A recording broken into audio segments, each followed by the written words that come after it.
Este es su programa especial para hablar de lo que sucede en Irán. En este espacio yo no vengo a decirte quién es el bueno y quién es el malo. Vengo a que cuando termine este programa puedas decir, wow, ya entendí qué está pasando en Irán. Todo esto con la comunicación y la forma de reflexionar y compartir con ustedes que ya es característico de este canal. Recuerden que el sello de la casa se encuentra justo aquí, debajo, cuando muevan su cursor, ya que encontrarán el contenido, es decir, los temas segmentados por tiempo. Sin más, acompáñenme.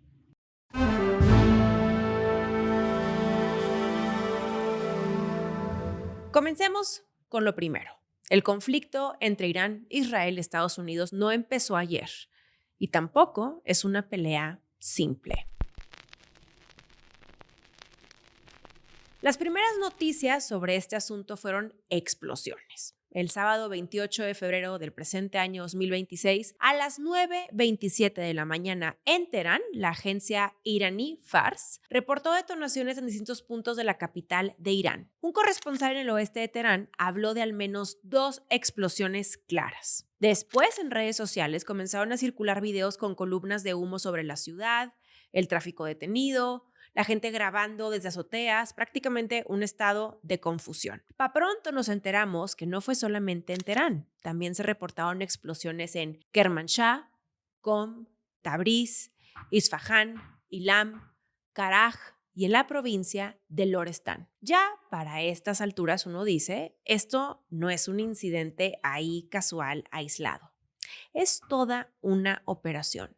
Y en efecto, horas después, llegó la confirmación. Israel anunció que había lanzado ataques con misiles contra objetivos dentro de Irán. Después, un funcionario estadounidense confirmó que se trataba de una operación coordinada entre Israel y Estados Unidos. Y aquí empieza lo importante. El ministro de Defensa israelí, Israel Katz, describió el ataque como preventivo. Ojo aquí con el término, porque preventivo significa no estamos respondiendo, estamos anticipando. Preventivo también significa creemos que si no atacamos ahora, el costo después será mayor.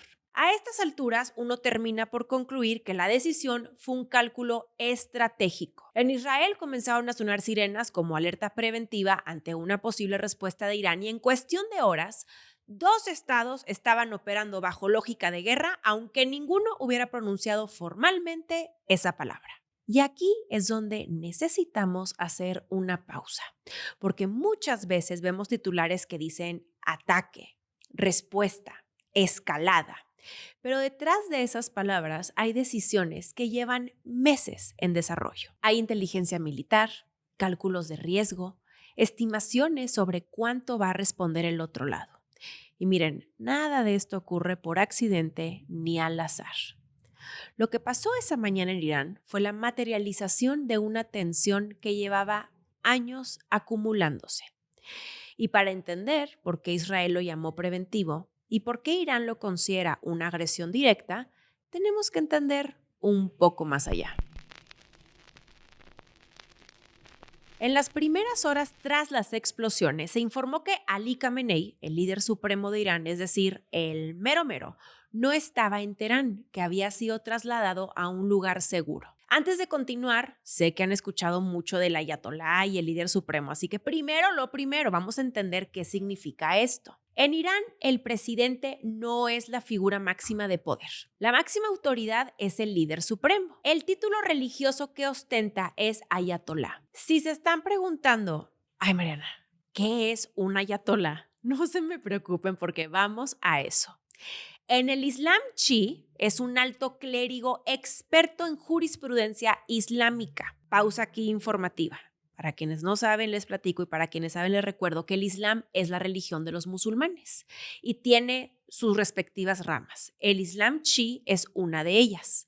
En Irán, que es mayoritariamente chi, esa idea evolucionó hacia el concepto de que un clérigo debe gobernar hasta el regreso del imán oculto. Y ahí nace el modelo del líder supremo. Y desde la revolución de 1979, la figura del líder supremo no es solo religiosa, también es política, militar y sumamente estratégica, porque el líder supremo controla las Fuerzas Armadas, la Guardia Revolucionaria, la política exterior y tiene la última palabra sobre el rumbo del país. Es en términos prácticos el que sostiene el sistema. Por esta razón es que el tema del ayatolá era el tema. Y horas después del ataque llegó el anuncio que cambió todo. Trump informó que Ali Khamenei había muerto tras los ataques aéreos, o sea que Israel y Estados Unidos, por sus pistolas, armaron un operativo para matar al ayatolá. Fueron horas de tensión entre que sí, que sí no, hasta que la televisión estatal iraní confirmó su muerte. Y con este anuncio estuvimos ante uno de los hechos más trascendentes en Medio Oriente desde principios del siglo XXI, porque no se trata de un general, ni de un ministro, ni de un secuestro tipo Maduro. Estamos hablando de que mató al centro del poder iraní, y no solo. 3 fuentes señalaron que entre los muertos estaban el ministro de Defensa y el comandante de la Guardia Revolucionaria. También se reportó de 5 comandantes militares senior adicionales, incluido el asesor del líder supremo. Medios iraníes añadieron que familiares directos de Khamenei, hablamos de su hija, un nieto, su yerno y su nuera, también murieron. Y con esto, cualquiera con 2 dedos de frente sabe que esto no era una operación quirúrgica limitada, sino un descabezamiento político y militar.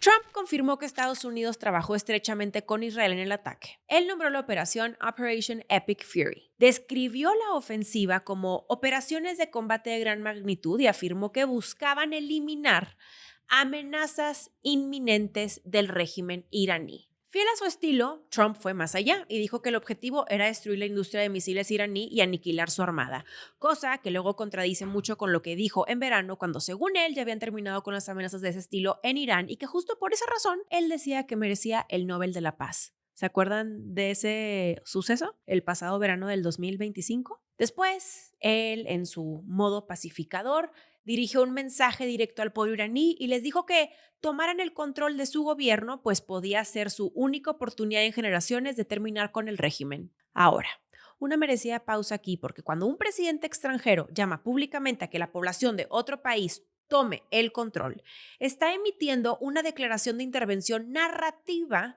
en la soberanía de ese estado, en este caso, de Irán. Trump calificó a Khamenei como una de las personas más malvadas de la historia y afirmó que su muerte era la mayor oportunidad individual para que el pueblo iraní recupere su país. Del lado israelí, Benjamin Netanyahu habló de una operación llamada Lion's Roar. La describió como una campaña que continuará tanto como sea necesario para eliminar lo que él considera una amenaza existencial. Netanyahu afirmó que el complejo de Khamenei había sido destruido y que Israel había eliminado a altos funcionarios del régimen de los ayatolás, comandantes de la Guardia Revolucionaria y figuras vinculadas al programa nuclear.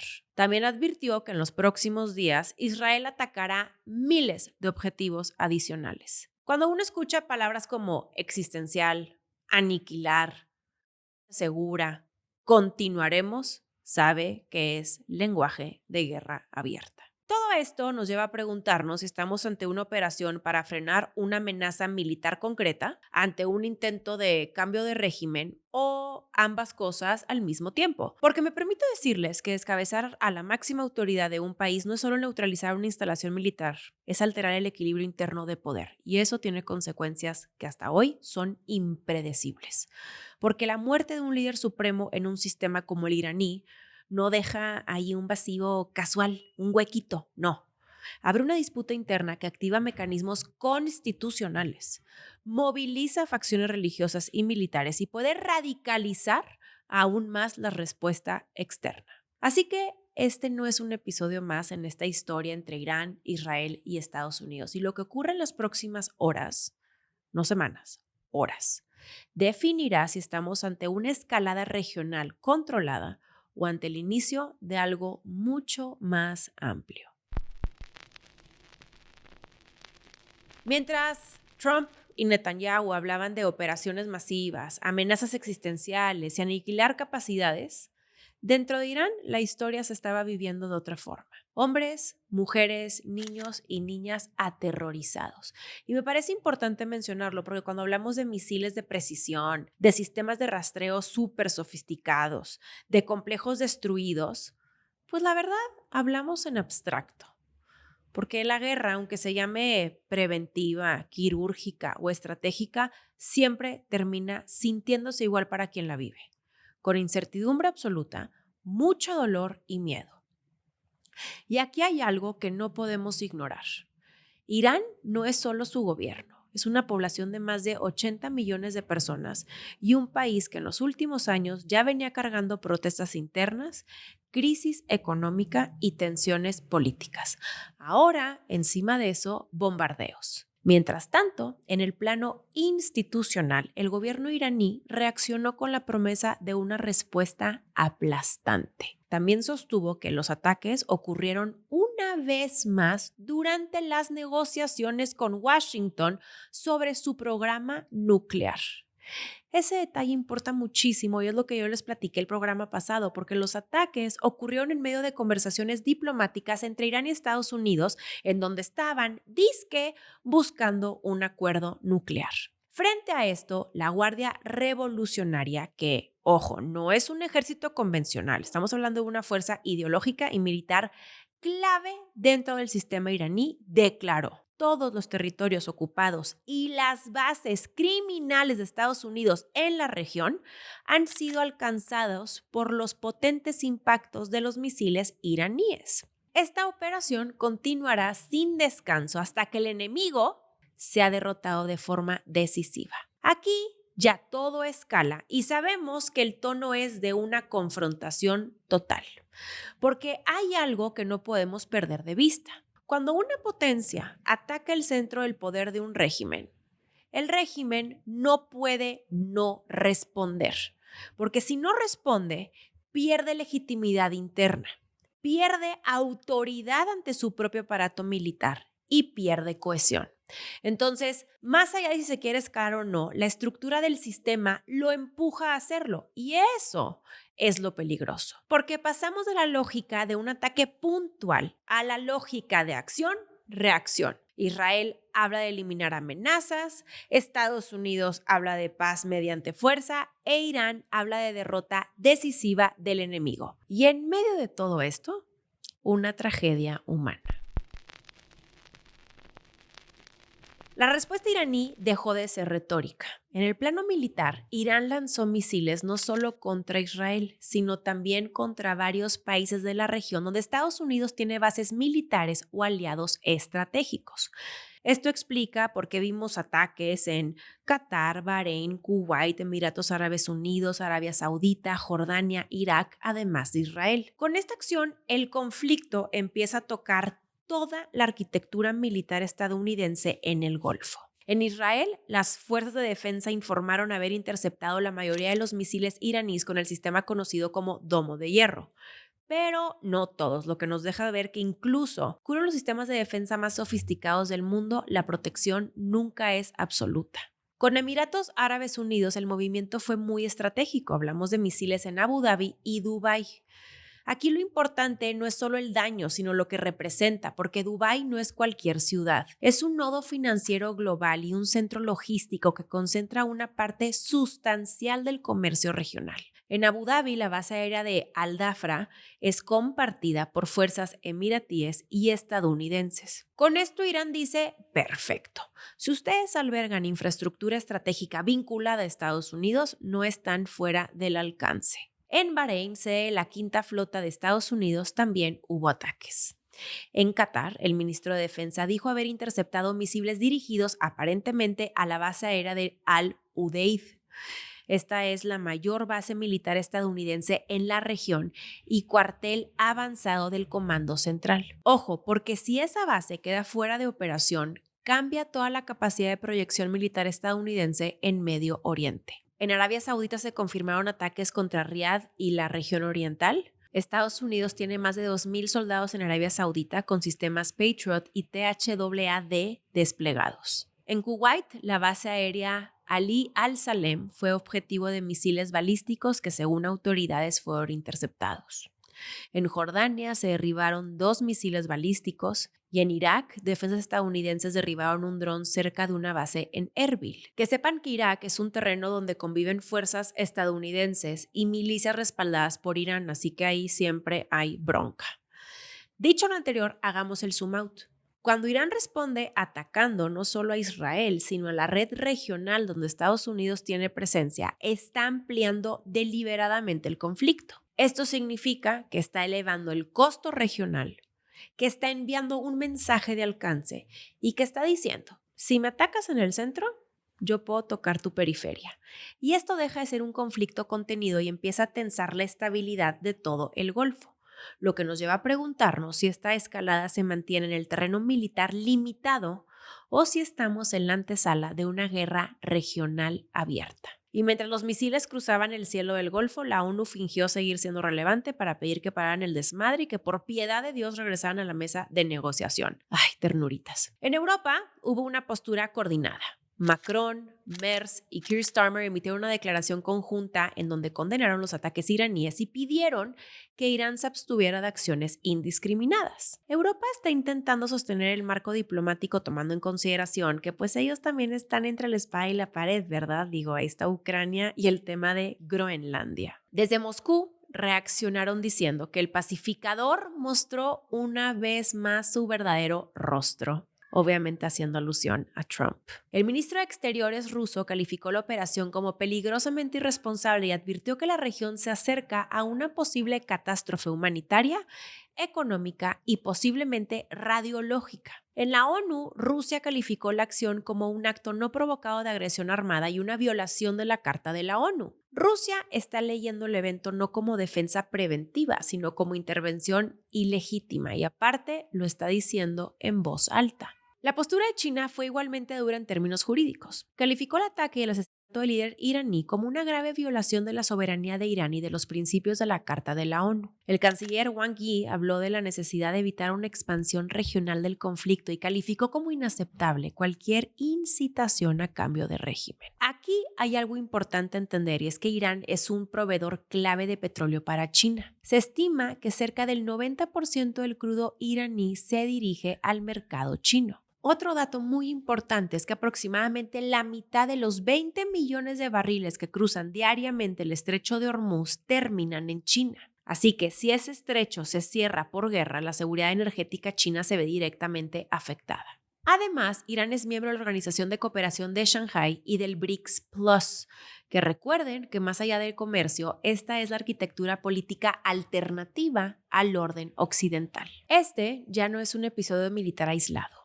Es un evento que está reconfigurando alianzas, discursos y equilibrios de poder. Aún no sabemos si estamos ante un intento de redibujar el mapa político de Medio Oriente o si estamos frente a un choque que todos dicen querer contener, pero que nadie parece dispuesto a frenar primero. Para entender más y mejor todo este tema, necesitamos comprender quién fue Ali Khamenei. Para eso, necesitamos mucho contexto. Ali Khamenei nació en abril de 1939 en Mashhad, al noroeste de Irán. Se convirtió en clérigo a los 11 años. Estudió en Irak y en Qom, que es el corazón religioso chií de Irán. En el 63 fue detenido por actividades políticas contra el régimen del Shah, es decir, el gobierno monárquico que existía en Irán antes de la Revolución Islámica de 1979. Khamenei pasó 10 días encarcelado y su biografía oficial sostiene que fue brutalmente torturado. Y ese dato es bien importante porque muchos de los líderes de la Revolución Islámica construyeron su legitimidad en la resistencia contra la monarquía. Tras la caída del Shah en el 79 y la instauración de la República Islámica, Khamenei empezó a ocupar cargos dentro del nuevo sistema. Fue viceministro de Defensa, tuvo un papel importante durante la guerra de Irán e Irak, que fue de 1980 a 1988, y fue nombrado por Khomeini como líder de la oración del viernes en Teherán. En el 81 sobrevivió a un atentado que le dejó paralizado el brazo derecho y en el 89, tras la muerte de Khomeini, asumió el cargo de líder supremo. Para entender bien lo que pasa hoy en Irán, hay que regresar al año 1979, que es el año clave. Es importante que sepan que Irán no era una república islámica, era una monarquía. Gobernaba el Shah, Mohammad Reza Pahlavi, un rey aliado de Estados Unidos que impulsó modernización económica y ciertos derechos para las mujeres, pero que también gobernaba con mano dura, reprimía a la oposición y concentraba el poder.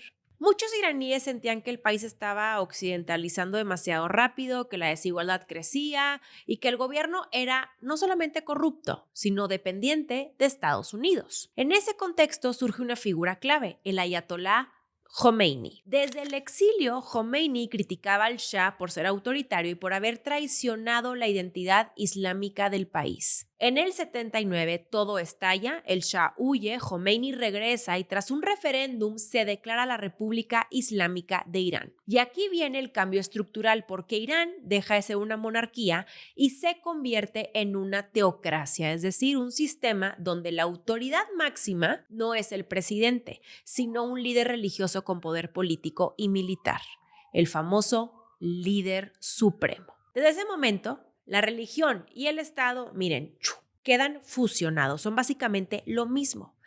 Y también cambia la política exterior. Irán rompe con Israel, se vuelve abiertamente antiestadounidense y empieza a proyectar influencia ideológica en la región.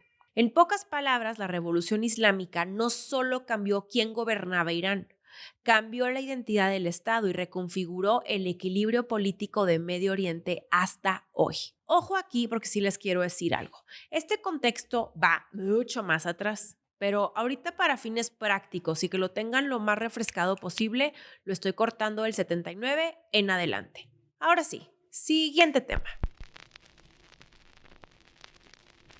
Antes de la Revolución Islámica del 79, Irán e Israel eran prácticamente amiguis nivel, contaban con cooperación militar y estratégica durante el régimen del Shah de Irán. Esa amistad se acabó y se volvió una enemistad explícita cuando se instauró una república islámica. Irán dejó de reconocer a Israel como Estado legítimo y tomó una postura ideológica de oposición al sionismo, apoyando a grupos que lo combaten indirectamente, como Hezbollah en Líbano y organizaciones como Hamas en los territorios palestinos. Desde esa época comenzó lo que muchos describimos como una guerra por delegación, en inglés proxy war, es decir, Irán financia, les da la lana y arma a grupos que atacan a Israel desde terceros países. Y por su parte, Israel enfoca esfuerzos en neutralizar esa red y las capacidades de Irán que considera agresivas. Uno de los ejes centrales del conflicto es el programa nuclear de Irán. Israel lo percibe como una amenaza existencial absoluta porque si Irán llegara a disponer de armas nucleares, sería un equilibrio de terror en una región. Históricamente, la élite gobernante en Israel ha insistido en que un Irán nuclear eliminaría la superioridad militar israelí en la región. Esto explica por qué Israel y en particular Netanyahu se obsesionaron con detener o retrasar el desarrollo nuclear iraní, incluso utilizando la noción de ataque preventivo para justificar acciones ofensivas en el pasado reciente. Sí, estoy hablando del verano del 2025. Si ustedes, al igual que yo, son curiosos y ya se están preguntando, oye, ¿Israel tiene armas nucleares? La respuesta es sí, aunque nunca lo ha reconocido oficialmente. Israel mantiene lo que se llama una política de ambigüedad nuclear, lo que significa que no confirma, pero tampoco niega que posee armas nucleares. Pero al final el consenso entre expertos y organismos internacionales es que sí tiene un arsenal nuclear. Irán ha construido lo que se llama a menudo el eje de la resistencia, que son alianzas con grupos chiíes en Líbano, Palestina, Irak y Yemen.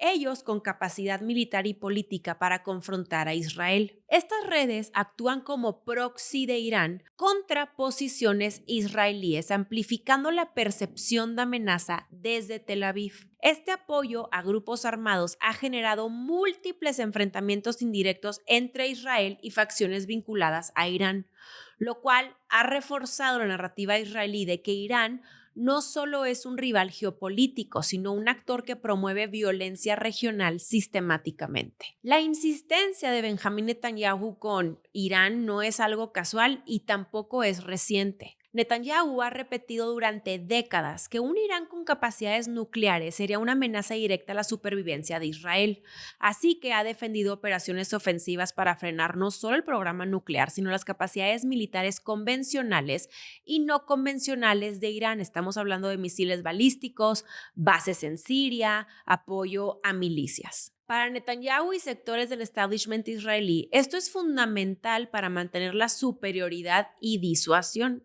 Desde el contexto posguerra fría, líderes israelíes argumentan que presentar a Irán como una amenaza mayor ayudaría a reforzar alianzas con estados del Golfo contra Teherán, fortalecer la posición israelí frente a estados árabes y desviar atención de conflictos internos como el palestino. Esto convierte la rivalidad con Irán en un elemento estructural y sumamente importante de la política exterior de Israel, incluso más allá de Netanyahu.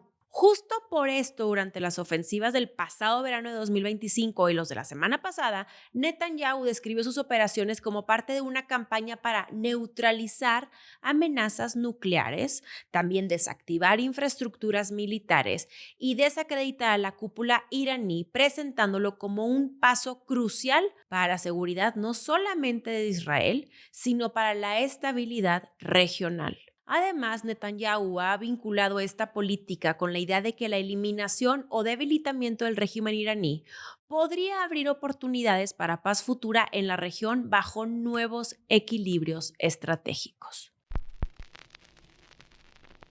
Ahora, la pelea de Irán con Estados Unidos empieza prácticamente en el mismo momento de la Revolución Islámica y fue una ruptura total. En noviembre del 79, apenas meses después de que Khomeini tomara el poder, estudiantes iraníes asaltaron la embajada de Estados Unidos en Teherán. Ahí secuestraron a 52 diplomáticos estadounidenses y los mantuvieron como rehenes durante 444 días. Ese episodio es conocido como la crisis de los rehenes y es el punto de quiebre definitivo entre estos dos estados. En ese momento, Estados Unidos rompió relaciones diplomáticas con Irán y no solamente eso, le impuso sanciones y desde ese momento la narrativa entre ellos cambió para siempre, porque desde Washington el nuevo régimen iraní se convierte en un estado hostil y desde Teherán Estados Unidos pasa a ser el gran Satán. Después, en los años 80, durante la guerra entre Irán e Irak que les platiqué hace ratito,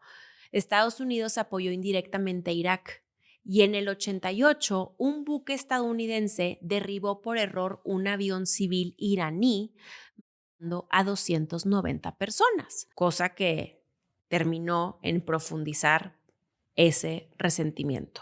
Después, en los 90 y en el año 2000, la pelea se movió al terreno de las sanciones económicas con acusaciones de apoyo iraní al terrorismo, pero sobre todo al programa nuclear. En 2002 se revelaron instalaciones nucleares iraníes no declaradas y ahí empezó todo este tema de las armas nucleares, en donde Washington acusa a Irán de buscar armas nucleares mientras Irán dice que su programa es civil. Hace 11 años, en 2015, se firma el acuerdo nuclear bajo la administración de Obama. Pero en el 2018, en la primera administración de Trump, él decidió retirarse del acuerdo y reimponer sanciones masivas. Desde entonces, la relación entre Estados Unidos e Irán se mueve entre sanciones, ataques indirectos, asesinatos selectivos y, por supuesto, amenazas abiertas. Lo que empezó como una revolución interna se transformó en uno de los enfrentamientos más duraderos de la política internacional contemporánea. Después del contexto histórico mega resumido, retomemos el asunto al interior de Irán, en donde el líder supremo no es un presidente más poderoso. Estamos hablando que es la cúspide del sistema. Tiene autoridad sobre las Fuerzas Armadas. ¿Qué pasa, Clemente? Era Benito y no quiso venir a jugar Benito. Yo sé, estás molesto. Ok, muy bien. Vamos a seguir grabando, ¿te parece? Eso es un sí. El líder supremo tiene autoridad sobre las Fuerzas Armadas, nombra a los jefes del Poder Judicial, controla agencias de seguridad, tiene influencia sobre la radiodifusión estatal y en la práctica tiene la última palabra en política exterior. O sea, básicamente tiene todo. Formalmente lo elige la Asamblea de Expertos, que es un órgano clerical de 88 miembros. En casi 4 décadas, el ahora muerto Khamenei consolidó el cargo como eje de estabilidad del sistema. Durante sus 36 años en el poder, fortaleció una postura marcadamente antiestadounidense y amplió la influencia regional de Irán. También enfrentó protestas internas. En 2009, después de unas elecciones muy disputadas, y en 2022, tras la muerte de Mahsa Amini bajo la custodia de la llamada Policía de la Moral. En el plano nuclear, Khamenei respaldó el acuerdo de 2015 con Obama, aunque por supuesto las tensiones escalaron cuando Estados Unidos se retiró del acuerdo en 2018 y entonces reimpuso sanciones. La pregunta del momento es si la muerte de Khamenei significa la caída automática del régimen. Y la respuesta es que no necesariamente. El sistema iraní se basa en el principio de la tutela del jurista islámico. La teoría sostiene que hasta el regreso del 12º imán chiita, que es la figura central en la escatología chi, el poder debe ser ejercido por un clérigo considerado legítimo, lo que significa que religión y política están, otra vez, como uno mismo. El presidente gobierna, pero el líder supremo está supervisando y decide en última instancia. Su poder fluye a través de todas las instituciones. La Asamblea de Expertos elige al líder, el Consejo de Guardianes puede vetar leyes y descalificar candidatos, y el jefe del Poder Judicial es nombrado por el líder supremo. Luego está la estructura más poderosa, la Guardia Revolucionaria. El cuerpo de la Guardia Revolucionaria Islámica no es el ejército regular. Ellos responden directamente al líder supremo. Su función no es solo defender fronteras, sino proteger el sistema político. Con el tiempo se convirtió en la fuerza más fuerte y mejor equipada del país. Tiene una unidad de élite, se llama la Fuerza Quds, que coordina la estrategia regional con aliados como Hezbollah, Hamas, los hutíes en Yemen y las milicias en Irak. Dentro del país opera la milicia Basij, que es utilizada para controlar y sofocar protestas. Ahora, un detalle cero menor es que la Guardia Revolucionaria no es solo militar, es económica.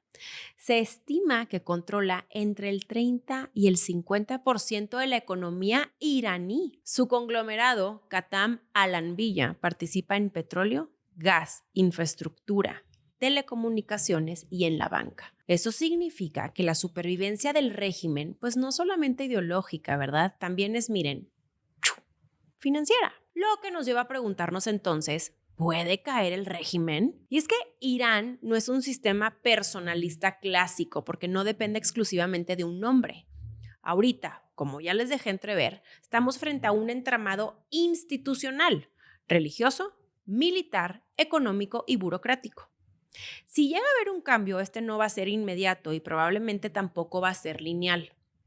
Podría venir, en dado caso, en forma de disputas internas, de erosión progresiva y también de reacomodo entre élites, pero no es tal cosa como un castillo de naipes que se derrumba al caer la figura central. Nada de eso. Y eso es lo que muchas veces no se entiende desde fuera, porque matar al líder no equivale a desmontar el sistema.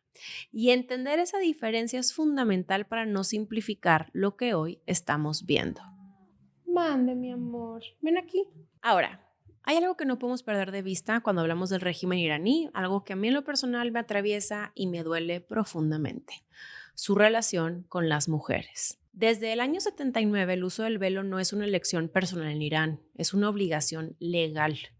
No cumplirla puede implicar multas, detención, cárcel o castigos espantosos. La llamada Policía de la Moral es la que ha vigilado durante años cómo se visten y cómo se comportan las mujeres en espacios públicos. Clemente, ya, por Dios. El control es estructural y el cuerpo femenino se convirtió en un espacio de regulación estatal. Eso detonó uno de los movimientos sociales más importantes de los últimos años, el de Mujer, Vida, Libertad, tras la muerte de Mahsa Amini en 2022, que se encontraba bajo custodia policial. Esto importa mucho porque cuando hablamos del régimen no estamos hablando solamente de geopolítica o de misiles. Estamos hablando de un sistema que internamente ha sostenido un modelo de control social profundo. Y cualquier transición en Irán también pasa por ahí. Que también hay que decirlo, eso de que Israel y Estados Unidos van a salvar a las mujeres de esa opresión, neta, give me a break cuando tienes a un presidente misógino, machista que desprecia a las mujeres. Seamos bien sinceros, las mujeres les valemos madre, porque hasta en eso nos usan para legitimar lo que hicieron. Por favorcito santo, si alguien aquí quiere venir a argumentar a favor de lo que se hizo y defenderlo bajo esto de es que mira por las mujeres, ay Dios santo, ¿verdad? Creo que no tengo que decir más. Todos a estas alturas ya sabemos. La pregunta del millón. ¿Quién manda en Irán después del ayatolá? Y aquí hay algo fundamental a entender, y es que en Irán el líder supremo no se elige en las urnas. No hay tal cosa como campaña, ni voto por voto, casilla por casilla. O sea, no hay voto popular. La decisión recae en la asamblea de expertos, como les platiqué, es un órgano que está compuesto por 88 clérigos que tienen la facultad de designar y en teoría también destituir al hombre más poderoso del país. El cargo, ojo aquí, es vitalicio, así que quien es elegido gobierna hasta su muerte. En circunstancias normales, la asamblea se reúne, delibera y vota, pero pues evidentemente esto no es una circunstancia normal y reunir a ese cuerpo religioso bajo estas condiciones pues no es nada fácil. Otro dato clave es que no existe un heredero automático, o sea, no hay un vicepresidente que asuma permanentemente mientras el líder supremo está muerto. Tampoco hay una línea sucesoria constitucional directa. Eso significa que el sistema no tiene, pues digamos que ¿cómo les diré? Piloto automático. Ahora, por supuesto que en los pasillos del poder ya circulan nombres. Ahí se encuentra Mojtaba Khamenei, que es el segundo hijo del líder que falleció. También está Hassan Khomeini, que es el nieto del fundador de la República Islámica, y Ali Larijani, que es el secretario del Consejo Supremo de Seguridad Nacional. Pero nada de esto es oficial. Son, como decimos aquí en México, trascendidos. Mientras tanto, el sistema activó lo que podríamos llamar un modo provisional. Es decir, entró en funciones un consejo de liderazgo temporal integrado por el presidente de Irán, el jefe del Poder Judicial y la figura clerical de alto rango. Ellos asumen temporalmente las funciones del líder supremo mientras la asamblea de expertos designa al sucesor definitivo. O sea, esta es como la solución que tienen de contención desde un ámbito institucional. Ahora, desde el gobierno es importante que sepan que su mensaje ha sido muy claro y es que ellos buscan la continuidad. Pero cuando un sistema tan concentrado enfrenta una transición tan abrupta como la que tienen hoy, surgen dos escenarios posibles. Está el escenario 1, que es el cierre de filas, es decir, que la élite se cohesiona, que va a elegir rápidamente a alguien alineado con la continuidad del régimen y que la estructura se mantiene. Pues son Mande, bombo. ¿Viste cómo me exigió su cariño? Ahora está el escenario 2, siendo que hayan fricciones internas. Hablamos de disputas, pues, sordeadas, silenciosas, hay reacomodos y también la presión social que intenta aprovechar el momento. La pregunta que flota hoy sobre Teherán no es solo quién será el próximo líder supremo, es si la República Islámica puede sostenerse sin la figura que la encabezó durante casi 4 décadas. Porque aunque el sistema no depende exclusivamente de un hombre, la estabilidad sí dependía de su capacidad de arbitraje interno. Y eso, pues, evidentemente ya no está. Importante mencionarles que al cierre de esta edición, Israel lanzó un ataque contra un edificio de la Asamblea de Expertos en la ciudad de Qom, donde clérigos iraníes se habían reunido para elegir al próximo líder supremo. Bueno, hasta ahora hemos hablado de misiles, líderes, diplomacia, pero hay otra dimensión que a veces se siente más rápido que la geopolítica. Claro que sí, el dinero. Porque cuando estalla una guerra en Medio Oriente, el primer mercado es el energético. El pasado 28 de febrero quedó expuesto el punto más sensible del sistema global de energía. Estoy hablando del estrecho de Hormuz. Seguramente ya escucharon mucho sobre él. Este es un paso marítimo de apenas unos 33 kilómetros que en su punto más angosto conecta al Golfo Pérsico con el mar Arábigo. Nada más para que dimensionen la importancia de este estrecho, por ahí circulan casi 20 millones de barriles diarios de petróleo. Eso equivale a cerca del 20% del consumo mundial. Y por esa ruta transita también alrededor del 20% del gas natural licuado del planeta. O sea, para dimensionarlo, 1 de cada 5 barriles que mueve el mundo pasa por ahí. Entonces, cuando Irán anuncia que lo va a cerrar y aparte amenaza con incendiar cualquier barco que lo cruce, el mensaje obviamente es de alerta. ¿Por qué? Esto resulta en que los precios se suban al cielo y no solamente en petróleo crudo, también en diésel y gasolina. Y recuerde que cuando sube el precio del diésel, sube el transporte, cuando sube el transporte, sube la comida y cuando sube la comida, sube la inflación. El gas natural también reaccionó. O sea, nada más aquí como dato, Qatar Energy detuvo producción de gas natural licuado y avanzó hacia declarar fuerza mayor en embarques. Esto es bien importante porque si el gas natural licuado no fluye, Europa, que por cierto vivió una crisis energética tras la guerra en Ucrania, vuelve a tensarse. Hormuz es tan crítico porque conecta a los grandes productores del Golfo. Estoy hablando de Arabia Saudita, Irán, Irak y los Emiratos Árabes Unidos. Si Hormuz se cierra de forma prolongada, no estamos hablando solo de petróleo caro, estamos hablando de inflación global, tensión en mercados financieros, presión sobre monedas emergentes, volatilidad en bolsas y un riesgo de desaceleración económica. Y aquí es donde esto deja de ser un conflicto así que tú digas, ay, bien lejos allá, quién sabe dónde, porque el precio del barril no se queda solamente en el Golfo, se traslada. Y sí, se traslada a México, a Europa, a Asia, a América Latina. O sea, cuando una guerra toca la energía, se vuelve global automáticamente. Para estas alturas ya conocemos qué pasó, el contexto, las implicaciones, pero queda pendiente responder la pregunta, ¿cómo y por qué pasó? Y aquí es donde entra una reconstrucción que ha circulado en los círculos rojos. Vamos a ser bien claros, esta guerra no fue el resultado de un accidente, sino de decisiones políticas acumuladas, de presiones internas y de un cálculo estratégico que lleva mucho tiempo cocinándose. Todo indica que hubo 3 motores principales que empujaron a Trump hacia la decisión de ir a la guerra, comenzando con que Netanyahu empujó la opción militar. Se sabe que el primer ministro de Israel quería evitar que una reactivación de la diplomacia con Irán, que por cierto venía tramándose en Ginebra, descarrilara planes ya largos en discusión entre Israel y Estados Unidos.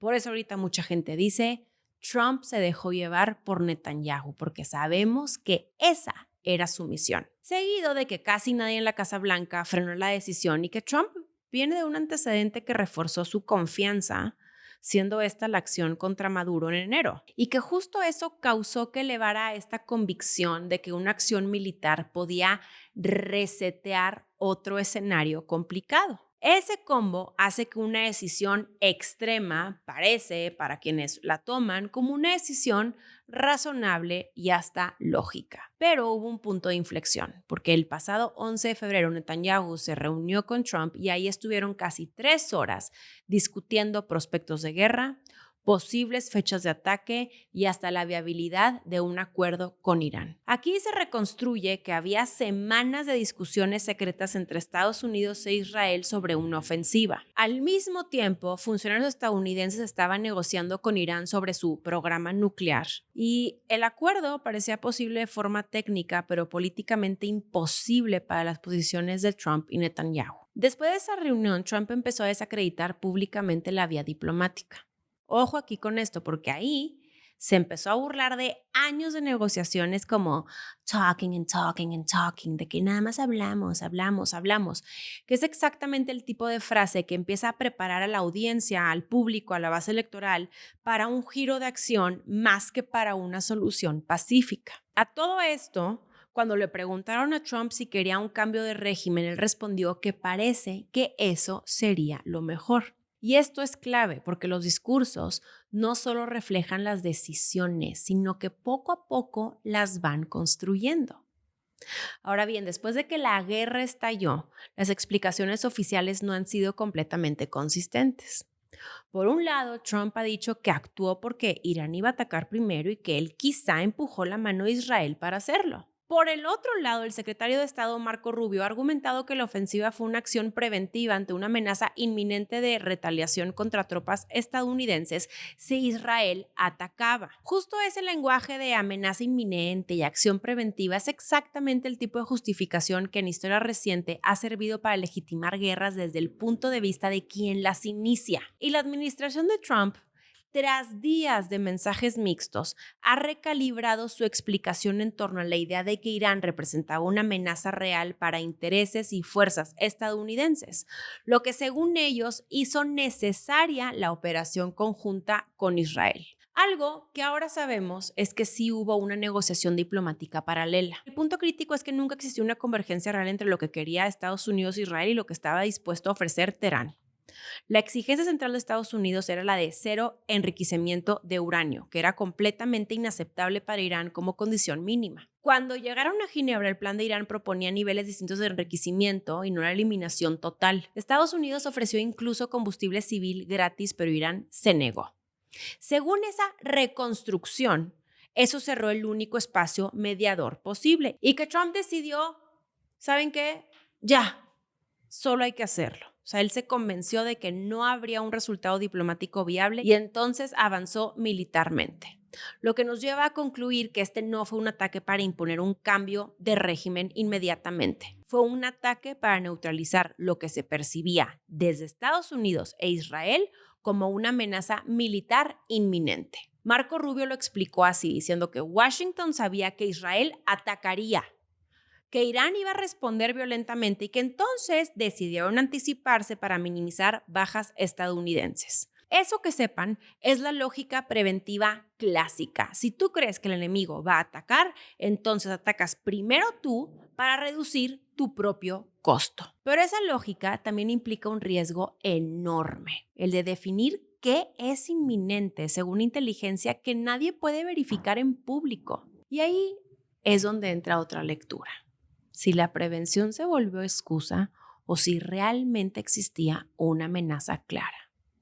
Ese debate que en otro momento estuvo en Estados Unidos por Irak o Afganistán, hoy está de vuelta, en donde muchísimos estadounidenses rechazan las decisiones que ha tomado el gobierno de Trump. Esta guerra no empezó simplemente con misiles ahí cayendo del cielo. No, esto empezó con decisiones, con reuniones, con prioridades políticas y narrativas construidas desde adentro. Y ojo con esto de las narrativas, porque las guerras de hoy no se ganan con armas solamente, se ganan o en su efecto se pierden en las salas donde se decide cómo contar la historia que vendrá después. También, por lo mismo, hay muchos escépticos considerando que todo esto también tiene algo que ver con los Epstein Files, por su clarísima relación con Israel y que probablemente también es una forma de seguir desviando la atención y no llamar a justicia a quienes fueron parte de esta red. Por supuesto que también no podemos dejar de lado todo lo que ha pasado con el Departamento de Guerra de Estados Unidos frente a la inteligencia artificial. Ahí está el tema de Anthropic, el tema de OpenAI. A mí me pueden decir muy mal pensada, pero en mi experiencia y en el conocimiento que tengo, estas cosas de pronto siempre hacen sentido. Ahora, para cerrar, platicarles que hay un reporte que circula en los círculos estratégicos de Washington que es clave para entender lo que podría pasar ahora. Y la idea central del documento es que Irán ya estaba a las puertas de una transición histórica incluso antes de la guerra, porque Ali Khamenei tenía 86 años. Hasta ahora, nada anticipa una mejora política positiva en el corto plazo para Irán. Hay 3 escenarios. Comenzando con una continuidad administrada, lo que sería el escenario, digamos que controlado, pero también hay un giro duro, es decir, una militarización abierta que equivale a un escenario mucho más autoritario.